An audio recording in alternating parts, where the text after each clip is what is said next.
Hello, welcome to Libra Philippines. So, ito yung reading natin for Libra. Take only what resonates, guys. Bale, hindi ito magre-resonate sa lahat kasi hindi naman talaga natin makukuha lahat ng energy ng Libra sa mundo. Kung gusto mo, pwede kang magpa-personal reading kay Jing Tarot Reader. Well, isearch mo lang siya sa Facebook. Siya yung pwedeng magbigay ng personal reading sa'yo. Hopefully, mag-iwan ka ng comment sa baba.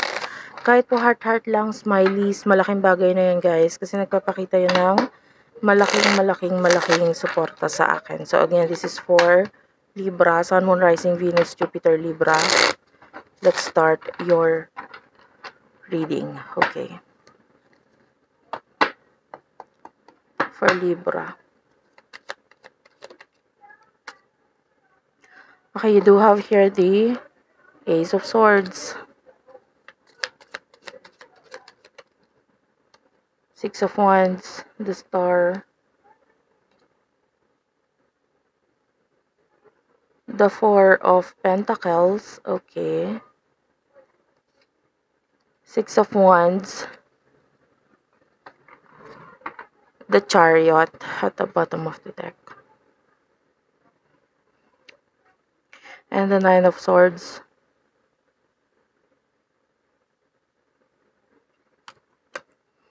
Okay, so sa nakikita natin dito,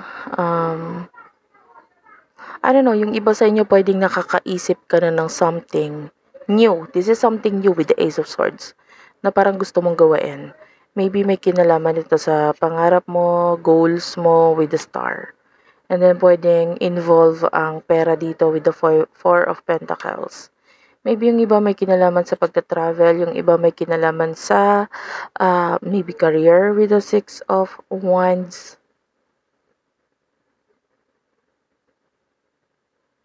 Yeah, the Chariot is here. Kung marami pang problema sa ngayon, the advice for you is huwag ka magmadali, huwag mong, maybe you are the one who is ready. Pero yung mga tao sa paligid mo, maybe they are not yet ready. Okay, so kung marami pang problema, ang advice para sa'yo is, huwag ka magmadali, 'di ba? Hintayin mong maging okay, maging ready ang lahat. Kasi hindi ko mo ready ka na, pwede mo na agad simulan. Okay, kung ano man ito. Kung may ideas na yan, nakikita naman natin na may success, may victory para sa'yo dyan. Pero,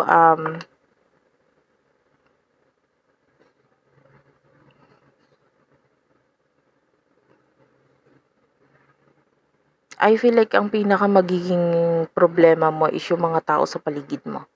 Okay, kung hindi pa sila handa dito sa kung ano man itong sisimulan mo. So, make sure na kung sisimulan mo itong bagay na to, tapos involve yung ibang tao dito, maging handa rin muna sila para sa'yo. Okay? So, you have to talk to them. Messages for Libra, please. Pagdating sa love. Okay.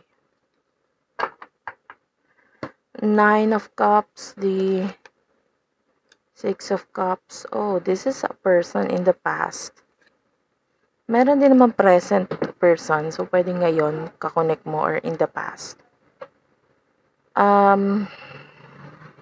The past, gusto niya ng reconciliation, pag-uusap, Two of Cups, partnership. Pero with the Four of Swords, Gemini, Libra, Aquarius energy, wala akong nakikitang action kasi parang nahihirapan siya, nabibigatan siya. Marami siyang obligasyon, might be. The person in the past, nakakakita tayo ng mga problema sa kanya. Kung bakit parang hindi niya magawang kausapin ka. Okay, the present moment, nakakakita tayo ng adventure sa inyong dalawa nitong person na ito. If you're dealing with the present moment, kung wala kang kakonect na present, okay lang. Nakakita tayo ng advancement pagdating sa pera. And this person, nakikita natin yung willingness niya na tumulong sa kung ano man yung binubuo mo. So, parang gusto niya maging part din talaga nito. So, nakikita natin na nakikita niya kung paano ka naghihirap, kung ano yung ginagawa mo para dito sa career na ito. And this person wants to help you.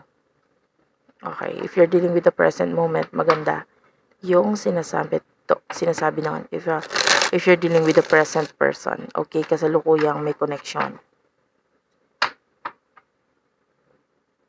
For those of you who are single, meron kang something na madidiscover.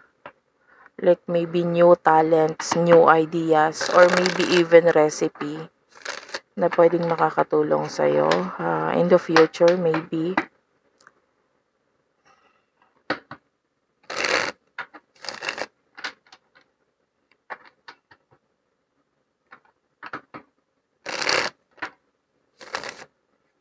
This is for Libra, Spirit Guides, Angel Guides. Messages for Libra, please.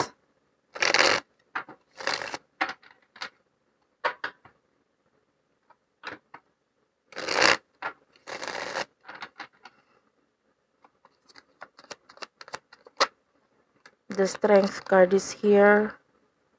Death card is also here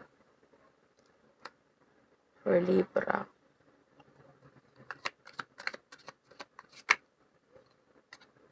King of Pentacles and the Four of Cups. Three of Wands is also here. So, nakikita natin na nakakakaroon ka ng energy from the past talaga. And then this past person is really thinking of you. Iniisip ka niya lagi. Like, maybe nakikita niya, parang hirap makuha na nitong taong to. Kasi maaaring in the past, kung nagkaroon siya ng chance na makuha ka, pwedeng binaliwala niya. Hindi niya binigyan ng pansin or, very immature kind of energy in the past mula sa person nito. Na pwedeng nahihirapan na siya makuha ka ngayon dahil with the Six of Swords, for some of you might be naka-move on ka na. Okay ka na. The King of Pentacles, this is you. No? Part of you, maybe binabalikan mo pa rin yung past. You still miss or is still thinking about the past. Pero, iniisip na lang. Naaalala na lang. Hindi na para balikan. For what I can see here, you are already moving forward sa mga bagay na makakapagbigay pa ng advancement, growth para sa'yo. Okay? Regarding the past, maybe you are already ending the past kasi hindi ka na rin naman nasigurado dito sa taong ito. Okay? So, what will happen in the near future for you, Libra? In the near future, you do have the King of Swords.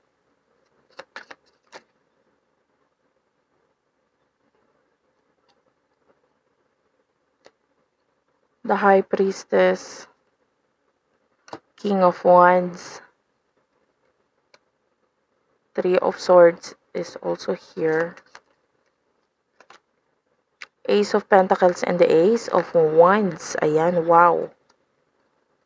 Bottom of the deck is the Six of Pentacles. I can see possible balance energy. If some of you, you will soon be dealing with a like a third party kind of situation. So, in the near future, high chance na dalawang tao ang makakonect mo. Yung iba pwede ngayon pa lang, dalawang tao na. And might be, there's balance energy doon na pwedeng hindi mo alam kung sino dito sa mga taong to kasi pareho lang eh. I feel like with the Three of Swords, medyo mahirap mag-decide, mahirap mamili kung sino sa kanila. Kasi with the Ace of Pentacles and the Ace of Wands, maybe the other person, nakikitaan mo ng stability, the other person, nakikitaan mo ng actions, love, etc., efforts, and maybe ito yung mahirap desisyonan. And with the High Priestess, you could be dealing with a soulmate, karmic kind of relationship connection. Medyo magiging mahirap talaga. Especially with the Six of Pentacles, napaka-balance ng energy. Sino ba talaga sa kanila? And the Three of Cups, nakakita tayo ng friendship, like, maybe you want friendship, pero yung person na ito, likes you more than friend. Yan, hindi lang kasa bilang kaibigan ang pagkagusto niya sa'yo. So, yan. Yung nakikita nating haharapin mo in the near future. Thank you for watching, guys. I love you all. Sana po ay nakarelate kayo, nakuha ninyo yung messages. Please do subscribe. Comment down below, guys. I love you all and bye-bye.